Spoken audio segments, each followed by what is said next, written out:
கர்த்தருக்கு இந்த காலை வேலைக்காக ஸ்தோத்திரம்.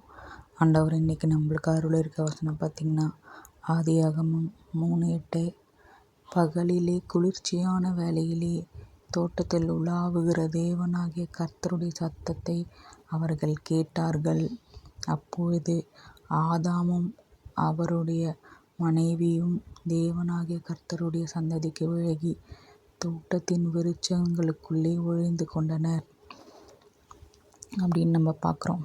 பகலிலே குளிர்ச்சியான வேலை எதுன்னு பார்த்திங்கன்னா அதிகாலை தான். அதிகாலை 3லேருந்து 5 வரைக்கும் அந்த டைமில் ஆண்டவர் உலாவி கொண்டிருக்கிறார் அப்படின்னு சொல்லியிருக்காங்க.